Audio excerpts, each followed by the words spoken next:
জীবনে একা হয়ে যাওয়ার ভয় মানুষকে ভীষণ চিন্তিত করে। তো হ্যালো ভিউয়ার্স, আসসালামু আলাইকুম। আমি নীলা আপনাদের সবাইকে ওয়েলকাম করছি নতুন আরেকটা ব্লগ ভিডিওতে। আজকের ব্লগ ভিডিওটাও একই রকম। প্রতিদিনের মতো কিছু কথা, কিছু গল্প আপনাদের সাথে শেয়ার করি। কথাগুলো যদি ভালো লাগে আশা করি শেষ পর্যন্ত সাথে থাকবেন। যদি একটু বেশি ভালো লাগে আমার পেজটা ফলো করে দিবেন, ছোট্ট একটা কমেন্ট করে দিবেন। তো আজকে যেটা বলছিলাম, জীবনে একা হয়ে যাওয়ার ভয় মানুষকে ভীষণ চিন্তিত করে। সত্যিই তো, একা বাঁচাটা একটু কষ্টকরই বটে। আমরা নিজস্বতার বিনিময়ে যদি কোনো সম্পর্ক ধরে রাখতে চাই, কিছু মানুষ হয়তো না থাকার মতোই কারোর জীবনে থেকে যাবে। জানি না তাতে আমাদের জীবনের মুহূর্তগুলো কতটা সুন্দর হবে।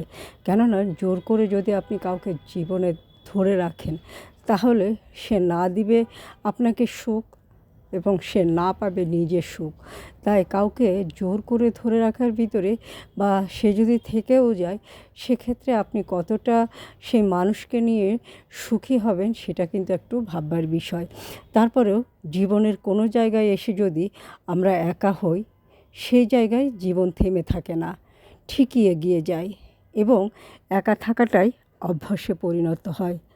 তখন আমরা বুঝতে পারি একা বাচ্চাটাকে আমরা যতটা ভয়ঙ্কর ভেবেছিলাম ততটা কঠিন নয়। আমরা শুধু শুধু নিজস্বতা নামক কিছু অমূল্য জিনিস হারিয়ে ফেললাম। ভুল কিছু মানুষকে মেনে নেওয়ার থেকে একাকিত্বকে মেনে নেওয়া অনেক ভালো। আপনার জীবনে যদি ভুল কোনো মানুষ আসে, আপনি যদি সেই মানুষটাকে ধরে রাখতে চান, তাহলে সেটা হবে আপনার অনেক বড় বোকামি।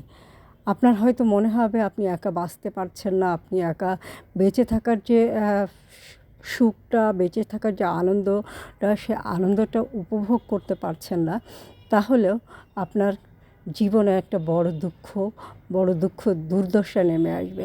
কেননা ভুল মানুষের সাথে জীবন কাটানো যায় না। আর যাই করা যায়, একটু শান্তিতে বেঁচে থাকার জন্য সঠিক মানুষ যদি না থাকে, তাহলে একা বেঁচে থাকাটাই কিন্তু শ্রেয়।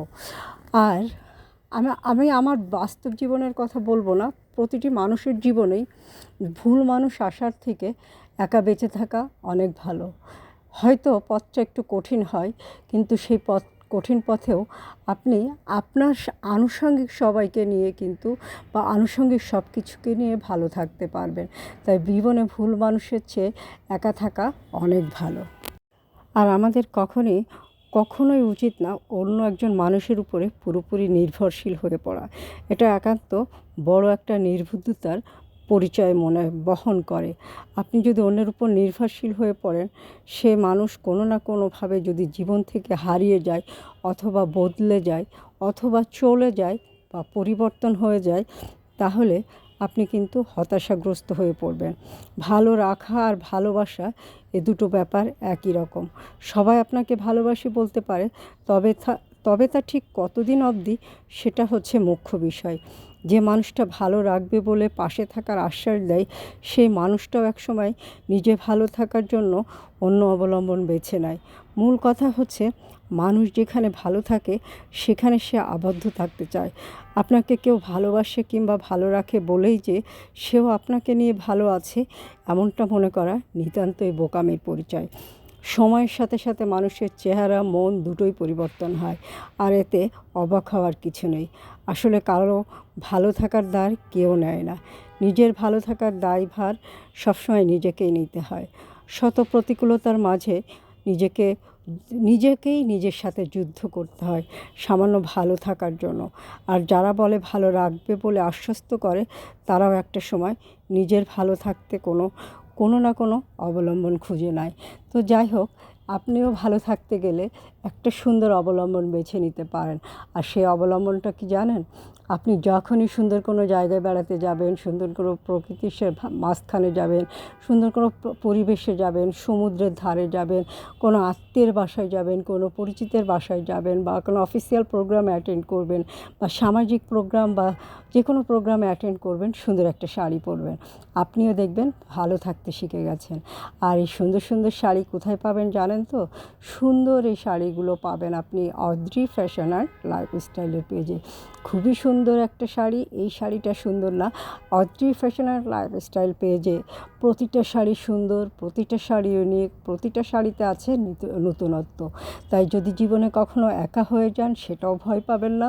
তবে ভুল মানুষের সাথে থেকে আপনার জীবনটাকে নষ্ট করার চেয়ে একা থেকে সঠিক পথে সন্ধান করাটা কিন্তু আপনার আত্মবিশ্বাসী হয়ে ওঠার জন্য অনেকখানি কাজে লাগবে। আপনি যদি কাউকে আপনার অবলম্বন হিসাবে বেছে নেন, তাহলে আগে দেখবেন সেও আপনাকে তার ভালো থাকার, ভালো লাগার অবলম্বন হিসাবে বেছে নেয় কি না সেটা দেখবেন। যদি সেক্ষেত্রে সেটা না হয়, তাহলে আপনার এই ভালো লাগাটা খুব বেশিক্ষণ স্থায়ী হবে না। তো যাই হোক, আপনি কিন্তু বেঁচে থাকার জন্য, ভালো থাকার জন্য, সুস্থ থাকার জন্য, সুন্দর মনের অধিকারী হওয়ার জন্য, ব্যক্তিত্ব সম্পন্ন হওয়ার জন্য, নিজের ব্যক্তিত্বকে সুন্দরভাবে প্রকাশ করার জন্য সুন্দর এই শাড়িটাকে অবলম্বন হিসাবে বেছে নিতে পারেন। সুন্দর সুন্দর শাড়ি মানেই কিন্তু অদ্রি ফ্যাশন অ্যান্ড লাইফস্টাইলের পেজ। তো আমাদের পেজটা ফলো করে দিবেন এবং শাড়ি ভালো লাগলে ঝটপট অর্ডার প্লেস করে দিবেন। আর আমার কথাগুলো কেমন লাগলো সেটা জানাবেন। নিজে ভালো থাকবেন, আত্মবিশ্বাসী বলীয়ান হবেন, কখনো অন্যের উপর নির্ভরশীল হবেন না। জীবনে সুখ দুঃখ, হাসি কান্না, একা থাকা বা সবাইকে নিয়ে থাকা সব কিছুকেই সহজভাবে মেনে নেবেন। জীবন সংক্ষিপ্ত, এই সংক্ষিপ্ত জীবনে আপনি যতক্ষণ ভালো থাকবেন, ভালো থাকার চেষ্টা করবেন, ততক্ষণই আপনি সুস্থ স্বাভাবিকভাবে বেঁচে থাকতে পারবেন। তাই নিজে ভালো থাকার জন্য নিজেকে অনেক বেশি আত্মবিশ্বাসী বা মানসিক শক্তিসম্পন্ন নারী হিসাবে, মানুষ হিসাবে গড়ে তোলার জন্য আপনি কিন্তু সুন্দর একটা শাড়িও বেছে নিতে পারেন। তো কথা বলতে বলতে বিদায় নিচ্ছি বন্ধুরা। অনেক কথা বললাম, অনেক কথা বলতে গেলে কখনো কখনো কিছু কথা এলোমেলো হয়ে যেতে পারে। তো যাই হোক, সেটা বিষয় না।